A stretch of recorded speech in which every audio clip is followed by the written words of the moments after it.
começar já a aula diretamente aqui, ó, porque são 9 horas e 46 da noite, tá? Tá tarde já, então vamos lá. Vamos aqui para o mapa mental, tá? Vou falar da questão, começo a falar hoje, então, do fim do casamento, tá? Já essa vai ser a primeira aula com relação a isso. Eu vou tratar das causas e depois eu vou tratar, então, dos seus efeitos, tá? Por quê? Porque a apresentação é bastante extensa, tá? Então, olha, quais causas que nós temos? É importante saber dessas causas aqui. Então, nós temos elas elencadas aqui no nosso Código Civil, tá? No artigo 1571. Então, ele diz ali, ó, as causas do fim do casamento.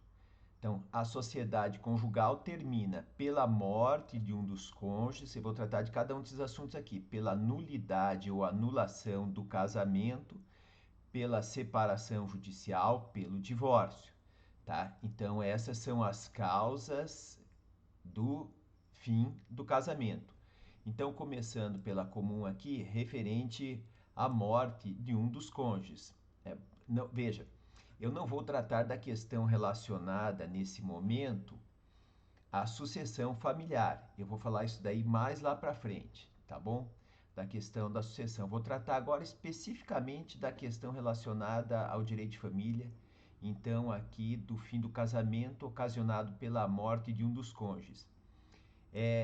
O que acontece quando morrer um dos cônjuges? Vai ter que ser feita, a gente vai ver aqui, tinha tomado certas medidas, tá? Vamos ver aqui com calma, então. O que tem que fazer? Morreu um cônjuge, tá bom? Porque a questão é, a pessoa pode casar de novo, tá? Eu posso já adiantar aqui, ela vai poder ter união estável. Casar de novo ela não vai poder enquanto ela não resolver esse problema aqui. Olha, então a importância de resolver o problema relacionado à partilha dos bens, em virtude da morte, tá?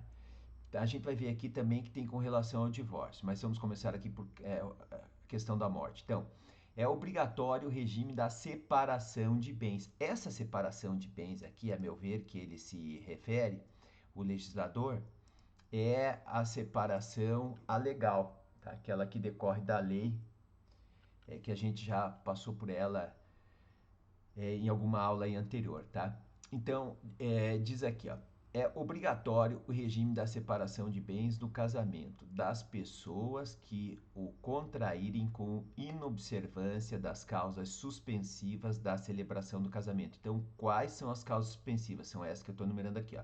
Estão no artigo 1523 do Código Civil. Daí diz, olha, o viúvo ou a viúva que tiver filho do cônjuge falecido, enquanto não fizer inventário dos bens do casal e der partilha aos herdeiros. Então, isso é no caso aqui do falecimento.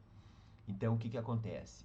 Morreu um dos cônjuges, enquanto não fizer o inventário dos bens do casal e der a partilha aos herdeiros. Daí você pode perguntar o seguinte: ah, tá, mas não tinha bens, vai fazer o quê? Daí faz um inventário chamado inventário negativo, justamente para resolver esse tipo aqui de problema.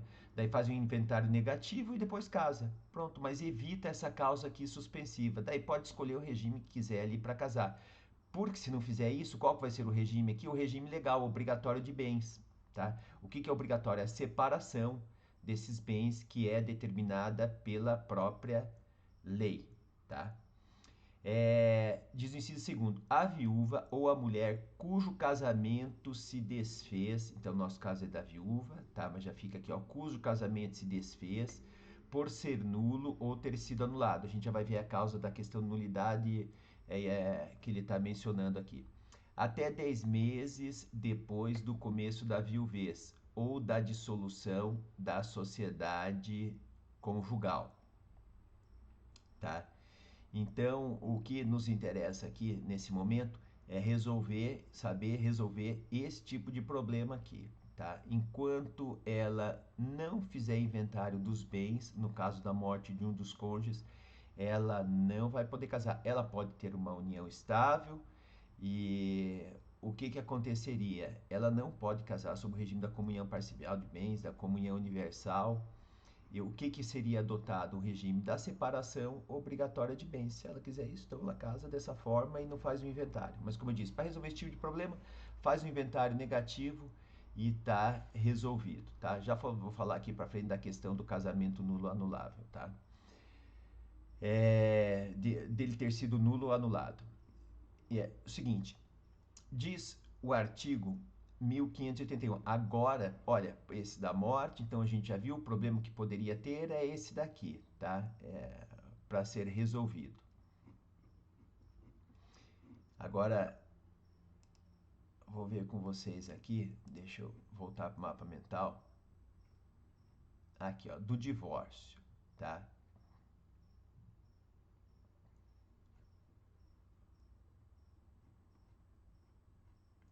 Olha, mas só voltando aqui, esse 1523 ele fala o seguinte, que tiver filho do cônjuge falecido, enquanto não fizer inventário e der partilha, tá?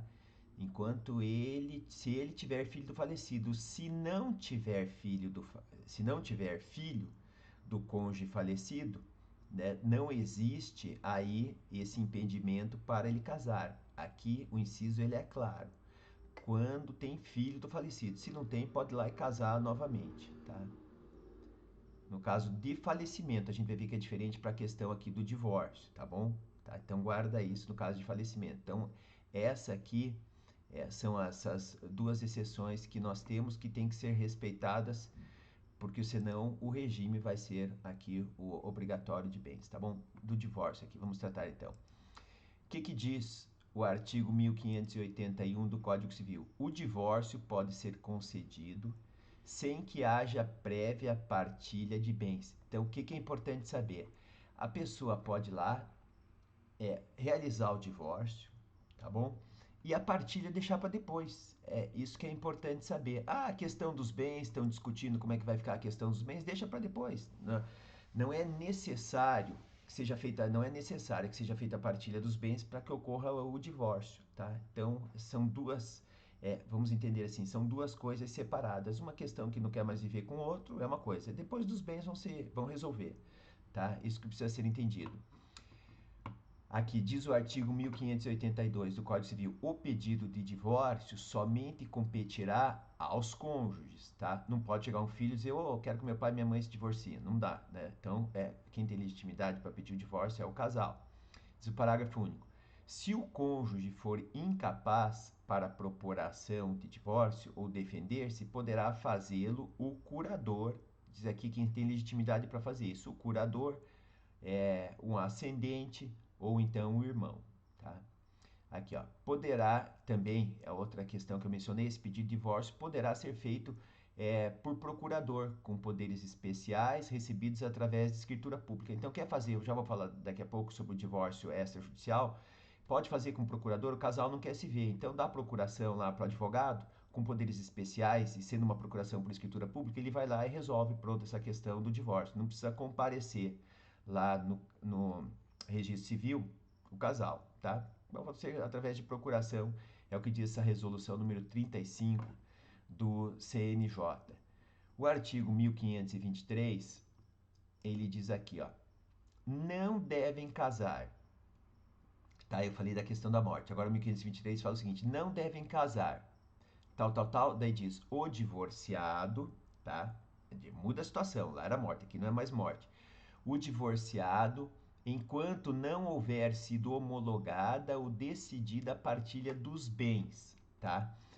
Homologação é o juiz que homologa, tá? É feita uma partilha dos bens, o juiz vai lá, o que é essa homologação? É uma decisão judicial, que o juiz vai decidir, vai pôr fim àquele processo. É uma sentença, os efeitos aqui de uma sentença. Então ele vai homologar, estou dizendo aqui, tem os efeitos da sentença, ele vai homologar esse acordo que foi feito com relação à partilha.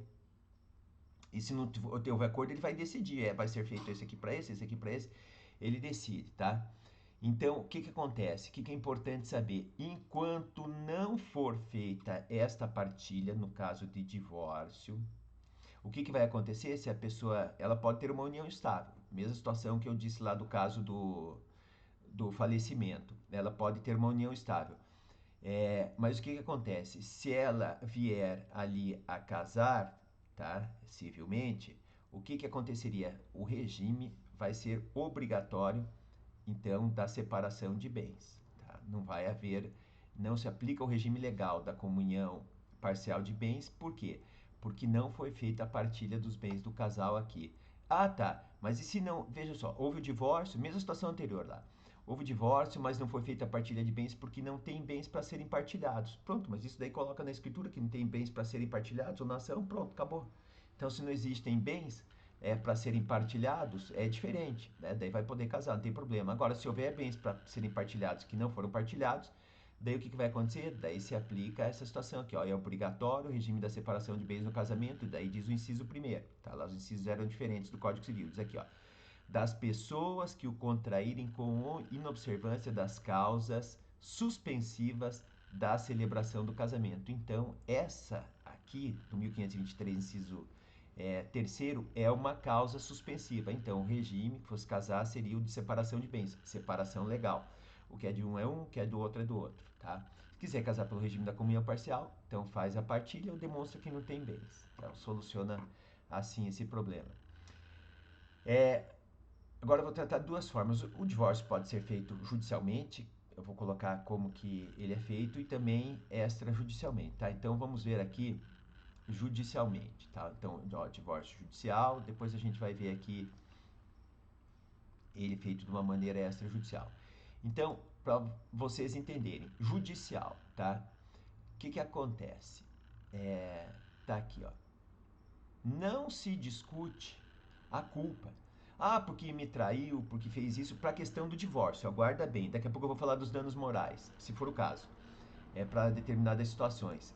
O que acontece? Não quer saber de quem que é a culpa. Me traiu, fez isso, fez aquilo, tal, tal, tal, tal, tal, tal, tal, tal, tal, tal, tal. Esqueça, que não interessa. Não quer mais ficar com outra pessoa, não fique, pronto, acabou. Tá? Então, não se discute a culpa. Agora, questão interessante é o seguinte, pode ser decidido através de uma liminar, a juíza lá, a pessoa entra com pedido, olha, eu quero me divorciar, liminarmente quero que ocorra esse divórcio. Ou precisa citar a parte contrária antes. Olha, a questão é discutível, tá bom? Tem gente que entende de uma maneira, tem gente que entende de outra. Eu entendo o seguinte, que o juiz dá uma liminar sem ouvir a parte contrária não está nem sabendo que houve o divórcio, tá? Então, me parece, meu entendimento, aqui foi reconhecido nessa decisão judicial, que eu já vou falar para vocês aqui, ó, uma decisão aqui, ó. Juiz decreta divórcio em decisão liminar com manifestação unilateral, tá? Isso aqui aconteceu lá no Distrito Federal, na primeira vara de famílias e de órfãos e sucessões. Esse julgamento aqui não pode ser divulgado porque é segredo de justiça. Como é que é segredo de justiça? Com base no qual? No artigo 189 do Código de Processo Civil, que diz: os atos processuais são públicos, todavia tramitam em segredo de justiça os processos. Daí ele fala aqui, ó, inciso terceiro, que versem sobre casamento. A outra situação para vocês saberem: separação de corpos, divórcio, separação, união estável, filiação, alimentos e guarda de crianças e adolescentes. Então, esses processos aqui, eles correm em segredo de justiça, tá? Então, esse daqui corre em segredo de justiça, não é revelado número. Mas o que aconteceu? E também aconteceu outro dia um caso em Santa Catarina. A juíza liminarmente deu uma decisão dizendo, ó, tá divorciado. Basta, só que eu não concordo com essa concessão da liminar, porque, a meu ver, tem que ser citada a parte contrária. Só depois dela citada, tá? Porque daí eu tenho, uma questão processual, eu tenho uma formação de um processo, tá bom? E pelo menos a parte contrária vai ter conhecimento que a outra está pedindo o divórcio, tá? Então aqui, dar o divórcio sem ouvir a parte contrária, a meu ver, não parece correto. Tá? Mas no máximo ia ouvir a parte contrária ali, ia mandar citar, que custa também esperar um pouco mais, né? Tá, qual que é o problema esperar um pouco mais? Mas com a citação, pronto, já estaria resolvida a questão do divórcio. Não é, não é necessário analisar a causa, não é necessário verificar nada mais, produção de provas, então eu não vejo por quê. No máximo, para mim, aí, o que tem que acontecer é a citação da parte contrária para ela tomar conhecimento que a outra juizou a ação e que pediu o divórcio. Sem ela receber isso, está divorciado sem saber. Entendeu? A pessoa está lá. Vamos imaginar o seguinte, que tem que manter o dever de fidelidade, a gente vai ver do artigo 1566 do Código Civil, deveres inerentes ao casamento. Então a pessoa está lá sendo fiel, tá? A outra já pediu o divórcio e a outra está sendo fiel lá por quê? Né? Não está nem sabendo o que está acontecendo. Se ela soubesse, opa, teria já aí ido, já, sei lá, aproveitar minha vida de outra maneira. Agora, o que acontece? Eu acho que precisa, no mínimo, então, haver a citação, tá? Essa é a questão, tá? Mas a culpa, como eu mostrei aqui, não se discute. Diz aqui, ó, como que é feito esse pedido, tá bom? Olha, o casal pode ir lá, ou pode ser litigioso, entenda, litigioso, um quer, o outro não quer, tá? Mas não vai adiantar nada o outro não querer, porque basta entrar com a ação, olha, lógico, basta o outro entrar com a ação que acabou, entendeu? Então não depende da vontade da outra parte. Isso aqui no direito é chamado direito potestativo, basta a vontade de um dos cônjuges para acabar o casamento, não é necessário é, esperar o outro. Ah, você concorda que ela não quer mais ficar com você? Você concorda? Não precisa concordar, não quer, pronto, acabou. Claro que sob o ponto de vista emocional, essas ações elas são bastante complicadas, as pessoas sofrem, é uma das causas cientificamente comprovadas de maior sofrimento, eu digo isso como regra geral, né, porque tem algumas pessoas que saem muito felizes, mas como regra geral, cientificamente é comprovado que é uma causa que gera um grande estresse, é uma das piores, é, para vocês terem uma ideia sobre o ponto de vista científico, tá? No passado, talvez hoje menos. Então, o que acontece? O casal pode ser feito também em consenso, faz uma petição em conjunto, vai lá o juiz, simplesmente vai decidir, vai homologar lá o acordo entre essas duas partes. Aqui, ó, o Superior Tribunal de Justiça acabou de decidir, ao julgar o recurso especial número tal, que o que acontece? Uma audiência de conciliação antes. Ó, vamos tentar uma audiência de conciliação, ver se é preciso, ver se eles querem uma reconciliação. Para quê, né? Entendeu? Se quisesse, não precisava dessa conciliação aqui. Então, quando que vai ser preciso essa audiência de conciliação aqui ou de ratificação? Somente quando tiver é, ali incapazes, tá? Filhos menores, daí o que acontece? Daí essa é obrigatória. Como eu mencionei aqui, é obrigatória a audiência de conciliação, ratificação, quando houver filhos menores. Se não houver filhos menores não será então necessária essa audiência. O que acontece? A parte aqui pediu anulação do divórcio. Porra, a outra não quer mais. Tchau, acabou. Aqui, onde que é ajuizada essa ação aqui do divórcio, tá? Daí diz aqui, ó, é competente o fórum. Isso é questão de processo civil. Então eu cito assim, ó, CPC, Código de Processo Civil. Daí diz lá, para ação de divórcio, é o nosso caso aqui, ó, tá? É competente o fórum. Daí diz aqui, ó, para ação de divórcio, daí vai falar na letra A, de domicílio do guardião de filho incapaz. Não é o caso. Do último domicílio do casal, letra B. Então tá, ó, qual que é o último domicílio do casal? Onde que eles estavam morando? Então é lá o foro competente. Daí o seguinte, diz o item C, de domicílio do réu, se nenhuma das partes residir no antigo domicílio do casal. Então quem que é o domicílio do réu? Tem o autor da ação e tem o réu. Então vai ser o requerido aqui, vai ser o local de residência dele, do requerido, tá? E diz a letra D, de domicílio da vítima de violência doméstica e familiar. Então, esse é o domicílio aqui da vítima, que poderia ser, nesse caso, a pessoa que sofreu digamos, a mulher, claro, que sofreu porque violência doméstica só aqui para a mulher, tá? Então, o que que acontece? A aplicação da Lei Maria da Penha só não se aplica para homem, só para mulher. Então é o seguinte, da vítima de violência doméstica, então ela é a autora da ação de divórcio, né? Então quem que é o réu? Olha a exceção, a gente viu aqui, ó, quem que é o réu? Ah, no domicílio do réu? Não, porque nesse caso aqui é diferente. Então esse caso aqui é especial, prevalece. Então é no domicílio da vítima de violência doméstica, tá bom? Se não houve violência doméstica, é do domicílio do réu, tá? Então essa questão aqui é a questão processual. Como eu disse, o divórcio ele é feito judicialmente ou então extrajudicialmente. Quando for extrajudicial, daí o que estabelece o artigo 733 do Código de Processo Civil? O divórcio consensual, a separação consensual e a extinção consensual de união estável, não havendo nascituro ou filhos incapazes, mas olha a situação aqui, ó. Nascituro é que está lá no ventre, mas não nasceu ainda, tá? Então ele é nascituro. Ou filhos incapazes, né? Essa que é a maioria das situações. Filhos incapazes, filhos menores, olha, e observados os requisitos legais, então se tem filhos menores, não pode ser feito extrajudicialmente, tem que ser feito judicialmente. Poderão ser realizados por escritura pública, tá? Mas então, não havendo, não pode ser, através da escritura pública, não pode ser feito lá no cartório, então, tá? Da qual constarão as disposições de que trata o artigo 731. São essas disposições aqui, ó. A homologação do divórcio ou da separação consensual, observados os requisitos legais, então, homologação do divórcio, porque, como eu mencionei anteriormente, através do entendimento comum do casal, resolveu se divorciar, foi lá em comum acordo, vamos fazer o pedido judicialmente. Só que nesse caso aqui, ó, pode ser feito extrajudicialmente. Observados os requisitos legais, então esses requisitos do 731, devem ser observados tanto para o divórcio judicial como para o extrajudicial. Daí ele diz assim, as disposições relativas à descrição e à partilha dos bens comuns, mas isso aqui, a questão dos bens, a gente já viu lá pelo artigo do Código Civil que não é obrigatório.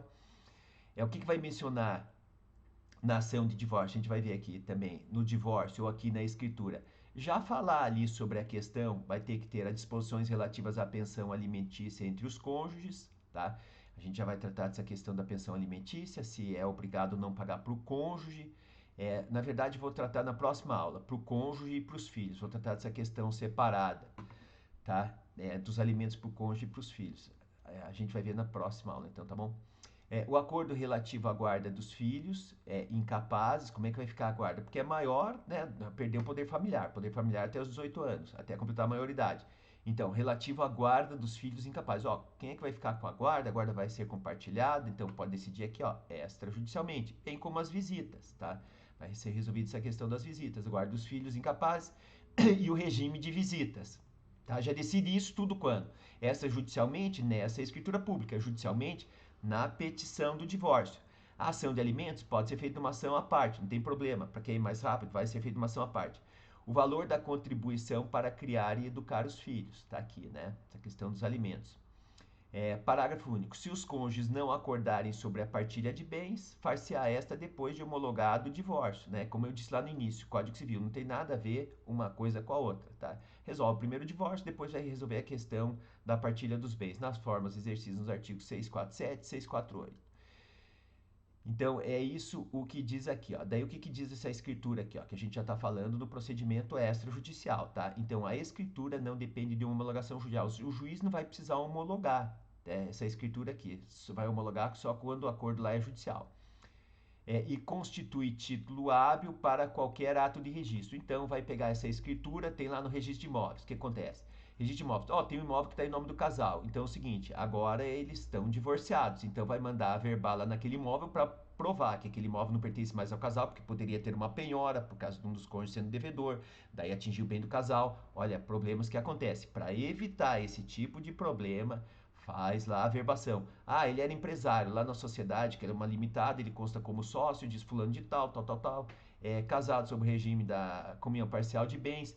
Então, para as pessoas saberem que ele não é mais casado sob esse regime, artigo 980 do Código Civil vai e manda verbalar também. O que é verbar? Constar lá que foi feita essa modificação. Era esse regime aqui, não é mais. Ó, tá, verba aí, tá bom? Para todo mundo saber. Então, diz aqui, homologar se constitui título hábil, é um título hábil para qualquer ato de registro, bem como para levantamento de importância depositada em instituições financeiras, tá? É como se fosse aqui, então, é uma sentença, a pessoa vai pegar esse documento, vai precisar levantar valores, vai mostrar, eu sou divorciado, deixa eu levantar o dinheiro, que não tem problema. Parágrafo 2º. O tabelião somente lavrará a escritura se os interessados estiverem assistidos por, olha aqui, que bacana, né? Proteção do advogado, né? Tem que ganhar dinheiro, advogado, então vamos colocar aqui um advogado. O por defensor público, né? Quando não tiver grana para pagar o advogado, e mostrar lá que tem essa necessidade, vai precisar do defensor público, cuja qualificação e assinatura constarão do ato notarial, né? Beleza, aqui OAB, parabéns, tá? O seguinte, então a gente viu isso daqui. A ação de divórcio, como eu disse, pode ser acumulada com alimentos. Eu disse a melhor forma possível seria correr paralelamente, né? Caso não sejam tratadas as questões de guarda e visita na demanda de divórcio, poderá ser tratado através de reconvenção. Estou dizendo isso aqui judicialmente. Ó, não foi tratado aqui, a parte é juização, só pede lá o divórcio. A outra fala, como é que ficou a questão da guarda de visitas? A outra vai lá e ajuiza uma ação contra ela. Diz, você não tratou da guarda das visitas e nem dos alimentos, então tá aqui, uma ação contra você agora para a gente tratar disso. Isso, dentro do prazo legal de defesa, chama-se reconvenção. Ou depois, através de uma ação autônoma. Perdeu o prazo e agora vai fazer o quê? Faz uma ação autônoma, pronto, dá na mesma, tá? E essa daqui fez o pedido, não citou a parte contrária, pode fazer um aditamento, pode editar depois, mas já foi citada lá, não pode. Mas pode, mas não pode, mas pode se a outra parte concordar, tá bom? Já esclareci essa situação, é questão de processo civil. Agora, olha só, vou falar aqui de uma questão.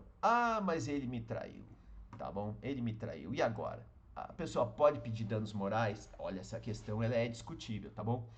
Foi se discutindo na doutrina, na jurisprudência, e eu lembro, eu tenho um artigo escrito lá na internet, só bater lá Robson Zanetti, danos morais, traição, alguma coisa assim. Eu já tinha escrito sobre isso, nossa, há muito tempo atrás.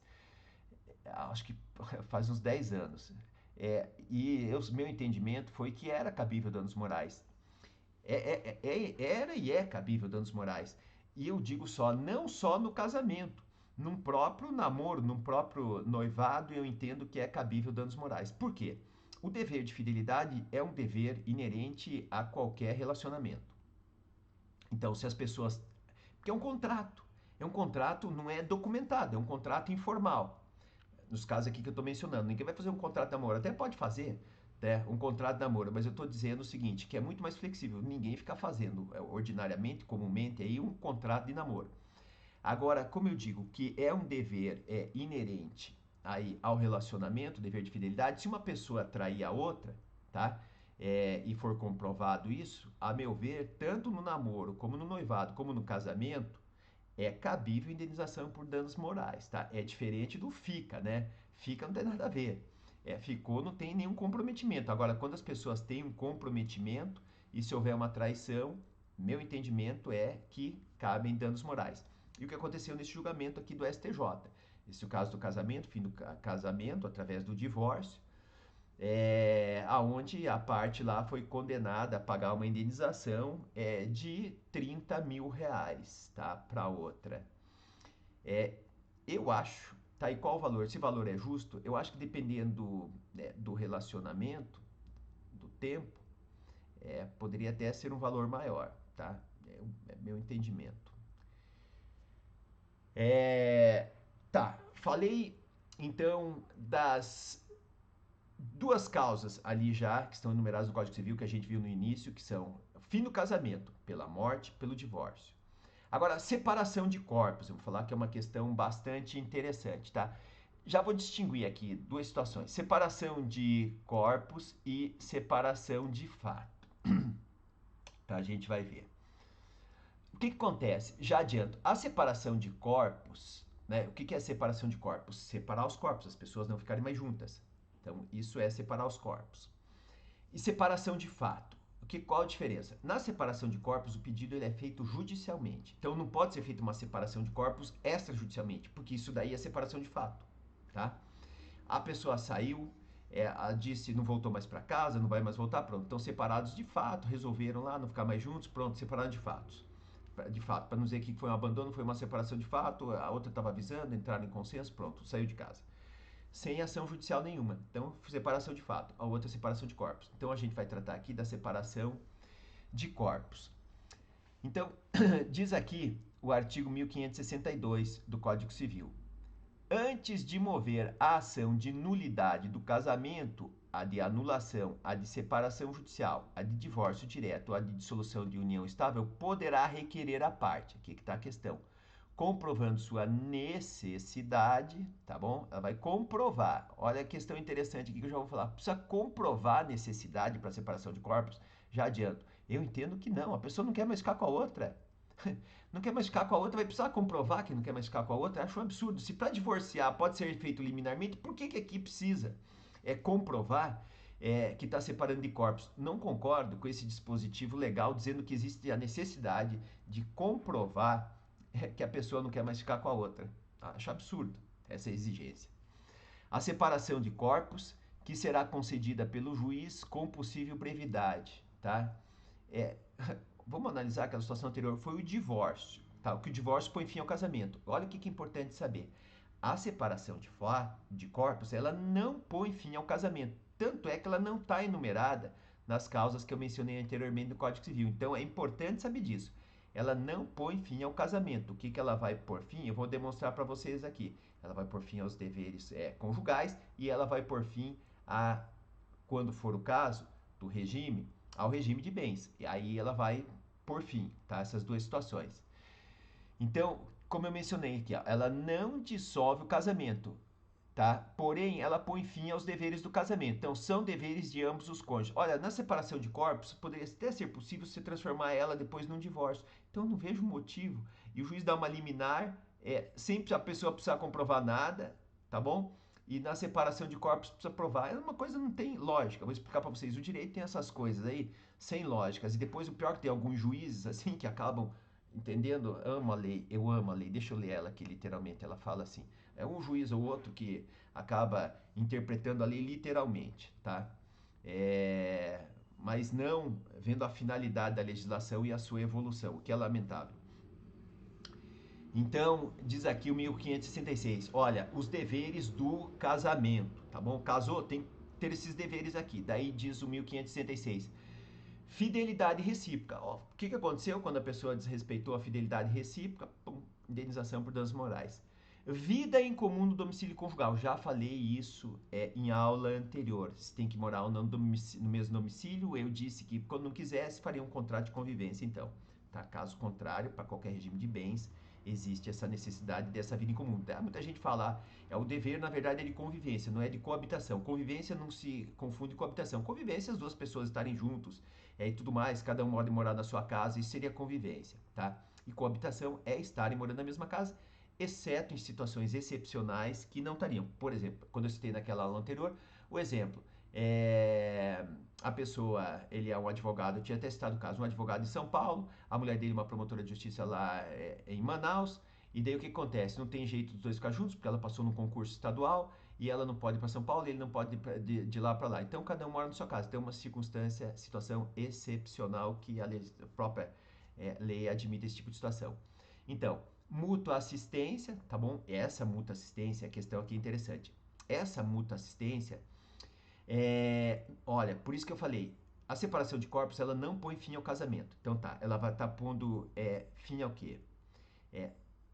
Aos deveres aqui da mútua assistência. De um, ajudar a dar o suporte ao outro, tá bom? O que que diz aqui, então? Que esses deveres do casamento, com a separação de corpos, acabariam. Sustento, guarda e educação dos filhos, tá? Isso daqui são deveres de ambos os cônjuges, tá bom? Então, o que acontece? No caso dos filhos serem menores, o poder familiar, ele permanece, tá bom? Então, o que que vai acontecer? Esses deveres aqui, eles não terminam por causa do divórcio, tá? O poder familiar, ele só termina quando o filho, os filhos completarem, quando o filho ali completar, a filha completar 18 anos, tá? Sustento, guarda e educação dos filhos, respeito e considerações mútuas, tá bom? Esses são os deveres, então, do casamento. E como eu disse, o que que termina? Quais desses deveres aqui que terminam com a separação de corpos? A fidelidade recíproca e no domicílio do cônjuge é óbvio, né? Porque está pedindo separação de corpos, como é que vai ficar morando na mesma casa? Agora é o seguinte, essa questão da mútua assistência, tá? Essa questão da mútua assistência, de continuar dando um suporte, por exemplo, material lá para o cônjuge, continua até o divórcio. Essa não se extingue com a separação de corpos, a meu ver, tá? E sim com o divórcio. Respeito e considerações mútuas, né? Isso aqui vai, daí cada um vai fazer o que quiser. Então, aqui, ó, vamos ver outras consequências aqui da separação de corpos, tá? O que que acontece? Como eu disse, olha que importante que é. A separação de corpos, ela não põe fim ao casamento. Olha a importância disso. Como ela não põe fim ao casamento, o que vai acontecer? A outra pessoa continua casada, não vai poder casar. Entenderam? Porque senão seria bigamia, não vai poder casar. Então, enquanto não houver o divórcio, então a separação de corpos não é causa do fim do casamento. É o divórcio, é a morte. Como não é causa, embora tenha conseguido a separação de corpos, não tenha dever mais de fidelidade, vai poder ter até uma união estável, se quiser. O que eu digo aqui é que não vai poder casar, tá? É... E a mesma situação se aplica para separação de fato. Não vai poder casar é, enquanto enquanto não resolver o problema aqui através do divórcio. Então, eu havia mencionado anteriormente, se a separação de corpos ela depende de uma decisão judicial, o que diferencia ela então da separação de fato, tá? E como eu disse aqui, não há impedimento para ter união estável. O requerimento dessa separação de corpos, assim como lá no divórcio consensual, pode ser feito pelos dois cônjuges, geralmente é feito por quem quer sair de casa, tá? E não da mesma situação que o divórcio, por que está entrando com pedido de separação de corpos? Não se analisa a culpa, tá? Pode ser feito de forma autônoma ou na forma de demanda de divórcio através de pedido liminar, sem ouvir a parte contrária. Meu entendimento. O que acontece? A pessoa pode entrar com um pedido autônomo, uma demanda autônoma, dizendo, olha, eu quero a separação de corpos e morre o assunto por ali. Ou ela pode ir lá, eu quero me divorciar, tal, liminarmente eu também quero sair de casa. Entenderam? Então é o divórcio cumulado com a separação de corpos. Esses pedidos são cumulativos, tá? Então, eu estou dizendo não que deva ser feito, pode ser feito, tá? E não se analisa a culpa. E como eu disse anteriormente, para mim, da comprovação ali, de comprovar por que está saindo e tudo mais, não é necessário. Mas para evitar qualquer tipo de situação, do julgamento contrário, do entendimento contrário, não custa nada, quando tiver provas, tiver esses elementos, fazer. Agora, se não tiver mais, vai pelo aquele argumento que eu acabei de falar aqui agora há pouco. Não é necessário a prova de risco à integridade física, tá?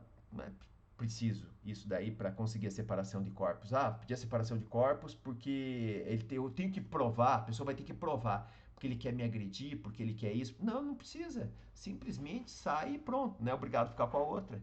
Então sai. É preciso, como eu mencionei aqui, é preciso alegar violência doméstica, por exemplo, tá? É preciso? Eu entendo que não é preciso alegar. Deixa eu colocar aqui meu microfone, não estava no início.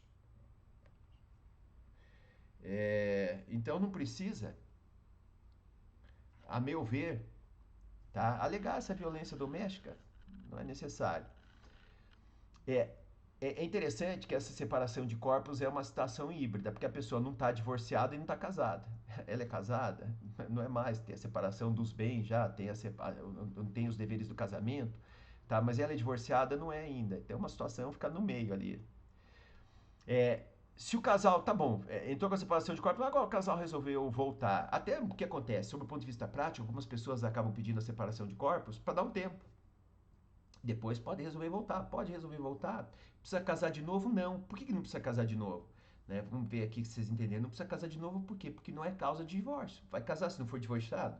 Se fosse divorciado, casaria novamente. Mas não foi divorciado, não precisa casar de novo. Houve só a separação de corpos. O casal se entendeu, pronto, resolveu ali, voltou, tá tudo bem. Acarreta a separação dos bens como dos corpos, né? Entendeu? Então o que acontece? Imediatamente entrou com a separação de corpos, foi dada lá a decisão judicial, pronto, no dia seguinte já não tem, naquele mesmo dia, naquele mesmo momento, já não vai mais haver aquela comunicação de bens do casal. O casado sob o regime da comunhão parcial de bens, os bens adquiridos posteriormente pertencem ao casal. Aconteceu a separação de corpos, no dia seguinte, o que cada um adquirir passa a ser dele. Então, como eu disse aqui, até o divórcio subsiste o dever de mútua assistência. Então, o que eu quero dizer com isso? Poderia ser fixada a pensão alimentícia, que eu vou tratar na próxima aula. E se durante esse pedido que for feito de separação de corpos, um dos cônjuges falecer, o que acontece? Perde o objeto, né? Porque o objeto era fazer a separação de corpos. Estava lá a decisão. Tá bom? O juiz vai dar a sentença nesse pedido autônomo que foi feito? Não, acabou, perdeu o objeto. Pessoa faleceu, vai tratar a questão agora do direito de sucessões. Pode ser buscada a guarda dos filhos e o afastamento do lar, assim como até sequestro de bens, poderia ser feito um pedido ali, se fosse o caso, tá? O que é sequestro de bens? Para que determinados bens não sejam vendidos, a pessoa se precaver porque poderia ser lesada. Isso daí é possível de ser feito. Agora, para finalizar aqui, tem essas outras duas causas. Separação judicial, tá bom? Ah, separação judicial, já vou mencionar aqui. Acabou a separação judicial ou continua? Olha, tem entendimento do STJ que diz que continua, mas eu entendo, juntamente com parte de outros doutrinadores, que essa emenda, teve uma emenda constitucional, 66, vou colocar aqui, ó, emenda constitucional número 66 de 2010, que a meu ver acabou com a chatice da separação. Né? A pessoa quer divorciar, vai lá e divorcia. Para que separação judicial? Daí esperar um ano para se divorciar, tá bom? Mas o STJ acabou lamentavelmente entendendo dessa forma. Eu acho que não vai sobreviver por muito tempo essa decisão, não. É meu entendimento. O que as pessoas estão fazendo hoje? Estão entrando aí com o pedido de divórcio direto, não precisa comprovar a culpa. A outra questão que fala no artigo aí que eu estou comentando diz respeito à nulidade ou anulação do casamento, que seria uma causa de dissolução do casamento. É claro que não é causa de dissolução, embora esteja mencionado na lei. Olha como a lei erra, o legislador erra. Não é nulidade por quê? Porque o que é nulidade? Nulidade é tornar alguma coisa fazendo com que ela nunca tenha tido existência, tá? Então é nulo. Então, casamento nulo. Casamento nulo é um casamento que nunca existiu, tá bom? Então, olha a lógica do legislador.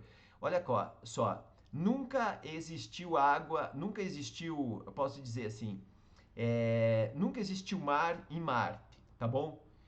Então vamos acabar com o mar de Marte. É a mesma coisa.